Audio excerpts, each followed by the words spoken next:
morning, ladies and gentlemen, and welcome to the first ever See the Future conference. So I'm Elliott Gotkine, and it's my pleasure to be your master of ceremonies for the next couple of days. As you can see, we've gone large this year. Gone is the rooftop bar and the single champagne ration. Instead, we've got dinner, we've got the dancers, the string quartet, we've even got a magician who's going to be coming round in the breaks to relieve you of your regulatory secrets and any others that you may be hiding.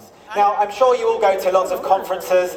I'm sure you are bored to death of people coming on stage and say, look, ChatGPT wrote my script, isn't that funny? This is what it said, so I'm not going to do that. But what I am going to do, if you'll indulge me, is I want you to play a little game with me.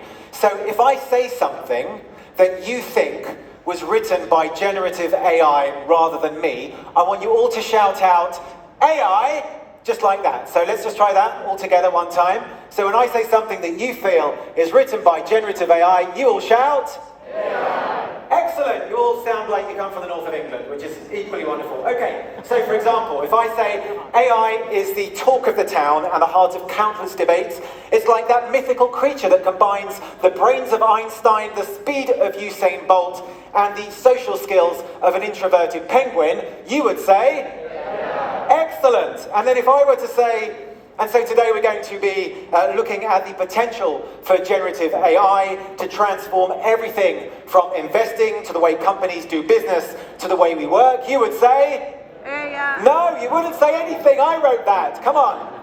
All right, and just to add that this game, this is only applying to me. Please do not heckle the other speakers or moderators if you think that what they're saying was written by an AI. Hey, thanks for joining me here. I think it's also worth pointing out that of all the conferences I've emceed and where I've moderated panels, I think this is the first one where I've had someone both wearing shorts and someone wearing a tie. So I think this is a first.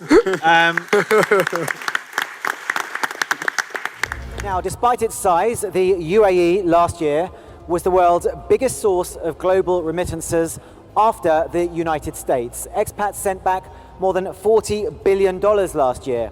So how can fintech change that? Well, that's the subject of our next panel discussion. As you grow, as you expand your revenue streams by moving into other areas that you're not doing now, aren't you all just going to look the same in a few years' time? And if that is the case, then aren't you all going to end up either joining forces with one another or kind of forming part of a larger institution?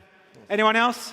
I already whacked someone in the head at a conference this week with a microphone, but I assure you if these tomatoes hit you, you should be okay. Anyone further out? Let's see how far we can throw. There we go, sir. Nice. Oh, no, it's gone. Oh, we've got more tomatoes. All right, I've got to finish up with the tomato section because this is taking way too much time. Okay, tomatoes for everyone. There you go. Tomatoes, tomatoes. There you go. And there's the last one. Thank you very much. Anyway, obviously now don't throw them back at me if you are unhappy with my performance, but the point of the tomatoes is that the next person we're going to have on stage and the company would be able to tell you what the composition of that tomato is in terms of sugars, carbohydrates, calories, and even how ripe that tomato is.